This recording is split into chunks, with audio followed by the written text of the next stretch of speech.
Hello and welcome to the History Help channel.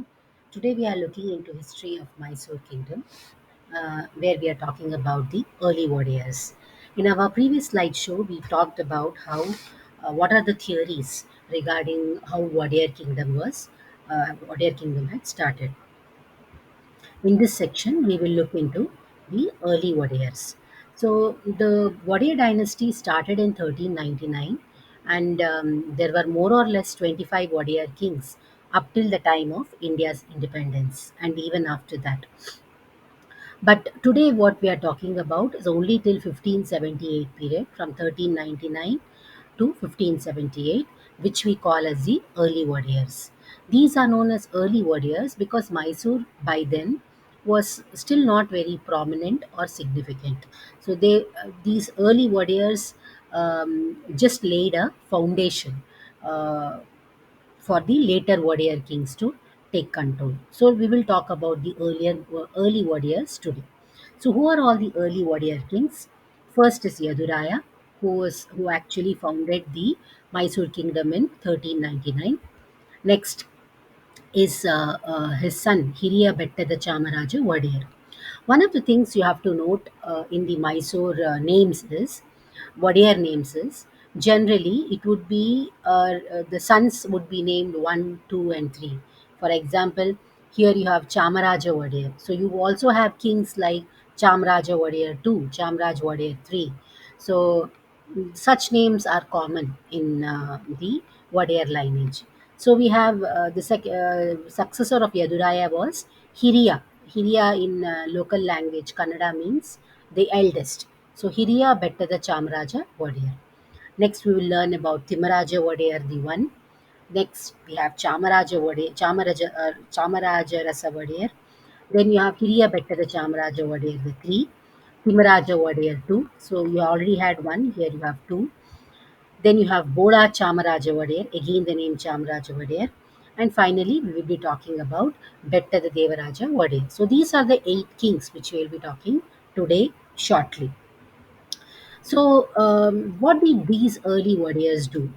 They only laid a firm foundation. So Mysore was a small locality. By the end of 1578, Mysore had grown to become 33 villages. So when Yaduraya was there, it was a small locality.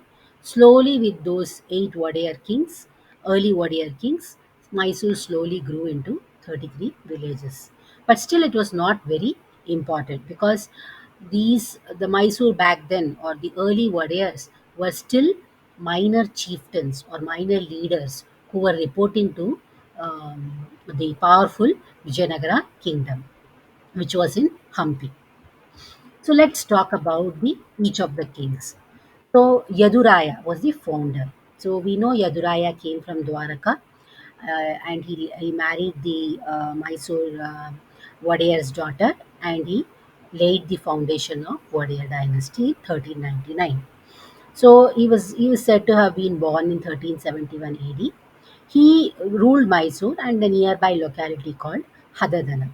He was married to a lady called as Devaraja Ammani, and he had two sons. So his two sons were actually, one of them was Hiriya Bettada Chamraja Wadiyar, and one more son was Chamraja Wadiyar. So he had basically two sons. Now Yaduraya was a great devotee of Vishnu, and just nearby Mysore there was a place called Yadugiri, which had a famous temple of Vishnu. So what Yaduraya did, he used to worship the Vishnu deity there. He renamed the place Yadugiri to Melkote. He renamed the place, and he also built a fort for the Melkote place. So he built a fort. So this is what he did during his time period. After his death, it was obviously his eldest son, Hiriya Betta the Chamraja Wadiyar, who came to take over the kingdom, small locality of Mysore. One of the things to notice when Mysore was ruled by Yaduraya, Hampi was dominated by a powerful kingdom called Vijayanagara. So, to give you a bit of history, Vijayanagara kingdom was started in 1336, long before the Wodeyar dynasty came. So, two brothers, Harihara and Bukka, they actually established this dynasty in 1336. So, so the Vijayanagara dynasty was ruled by various kings from Hampi, and chieftains of Mysore and other regions used to report to the Mysore king, used to report to the Vijayanagara kings. So coming back to, so when Yaduraya was there, in Vijayanagara, the king was someone named as Harihara the two and Devaraya, who were ruling, and later Devaraya. So Yaduraya used to report to them. After his death in 1423, his son Hiriyabetta the Chamraja Wadiyar took over. So he ruled from 1423 to 1459. He married somebody named Gopajamma, and he had just one son whose name was, he had one son named as Timraja Wadiyar, the one. So I had told you Yaduraya had two sons. So the first son, Hiriyabetta the Chamraja Wadiyar, took over Mysore. The second son, Chamraja Wadiyar, he was also not silent. Though he didn't rule Mysore, what he did was he founded another branch of the royal family. That is known as the Kenchalgund branch. That is what he did. So both the sons were of Yaduraya were quite active. One thing to note here is, as I already told, Vijayanagara kings were ruling from Hampi, and when these people came, the Wodeyar kings, they already always made sure that alliances, marriage alliances, were formed with the nearby ruling families, like villages like Kalale or Bettadakote or Vilikere. All these were localities somewhere nearby Mysore. So they used to form alliances with them. For example, Hiriyabetta Chamraja Wadeyar's wife, Gopajamma, comes from the village of Bettadakote. So let's going further. The next king. So as I already told, these early warriors were all vassals of Vijayanagara kings. They used to maintain law and order, and they used to report to the Vijayanagara kings. So after Hiriyabetta the Chamraja Wadeyar died in um, 1459, Timraja Wodeyar, his son, takes over. So he married Kantajamma of Kalale. I told you, another village of Kalale.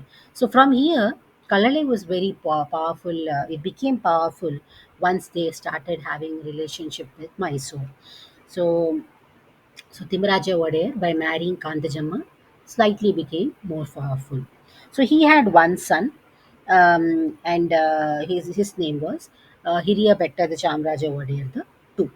So after Timaraja Wadeyar's death, Hiriyabetta the Chamraja Wadeyar the two takes over. So his ruling period is given as 1478 to 1513 AD. He had six fingers, it seems, so that's why he was also known as R Beryl. R is six, Beryl means fingers, so six fingered king he was. So he married a lady called as Padmajamma from a village called Bilikere, and he ruled for some 35 years from 1478 to 1530 AD. He too had one son, and his name was Hiriyabetta the Chamraja Wadeyar the three. So I told about two. So the next son comes as Hiriyabetta the Chamraja Wadeyar the three. So most famous of these early warriors are Hiriyabetta Chamraja warrior, the three. That is because he is mentioned in inscriptions. So he is there in the primary sources. He is mentioned in the inscription. So what do we know about Hiriyabetta Chamraja warrior? So he was ruling from 1513 to 1553. He was born in 1492, and he actually married someone named as Alagajamma, and he had three sons and three daughters. So, what he did, he had three sons by name Timaraja Wadeyar, Krishnaraja Wadeyar, and Chamraja Wadeyar. So, he divided the kingdom when he was alive itself for all the three sons. So the one of the sons, Timaraja Wadeyar, got the village of Hemmanalli, and the second son, Krishnaraja Wadeyar, got Kemban, another village, and the third son, Bola Chamraja Wodeyar got Mysore. And what he did was, he said, my son Timraja Wodeyar, the eldest, will rule Mysore after my death. And after that, Timraja Wodeyar's son is not going to rule. Rather, the younger brother, Bola Chamraja Wodeyar, is going to rule. So that was the condition that he had put. So the eldest brother would rule first. Later, it would be the youngest brother, not the son of the eldest brother. That is the kind of succession rule it was there. And after that, he is also said to have built a tank uh, behind the Chamundi Hills in Mysore. So obviously, after his death, his eldest son Timraja Wodeyar the two takes over. He is ruling from period 1553 to 1572. He married Kempammani, and he was always, he's supposed to have been very courageous. So he had a lot of titles like Monegara, Antem Barakanda, and all that, because he had not only protected his friends and his rulers, but he was famous for his in his battlefields. He too had one son, and his name was Better the Warrior. So after Timaraja Wodeyar, obviously this son will not take over. Instead, it is his brother, who takes over. So, who is the brother? It is the Bola Chamraja Wodeyar. His rules from 1572 to 1576. So, why he is known as Bola is because when he was climbing up the Chamundi Hills, it is said that he was struck by lightning and his hair got burnt and he became bald. So, Bola means bald. So, that is why his name is Bola Chamraja Wodeyar. From Mysore, he had two wives. So you can say that polygamy started during this period in the Wodeyar kingdom. So he had four sons and three daughters. So the first two sons were from his first wife. The last two sons were from his second wives. So he too had some titles like Suguna Gambira. He was also good in archery and all that. So after Shamraja Wadeyar, so what happened was his four sons. So the names of the four sons are Raja Wodeyar, Betta the Chamraja Wodeyar, Devaraja Wodeyar, and Chamraja Wodeyar. So all of them were his sons. After his death, after Bola Chamrajendra Wodeyar's death, his son, the Devaraja Wodeyar, came into ruling the kingdom, but he was only able to rule for 2 years. That's because it was said that he was not a very successful king. So what happened was, there were a lot of arrears in the kingdom. So what happened was, the people of Mysore took him away and made the Timraja Wodeyar's son, Raja Wodeyar, as the successor. So who was actually the eldest son of um, Bola Chamrajendra Wodeyar. So Raja whatever became the king, and from then on, Mysore's destiny changes because Raja Wodeyar is quite powerful and he makes sure that Mysore grows. Thank you, and yeah, we'll be talking about Raja Wodeyars in the next slide show.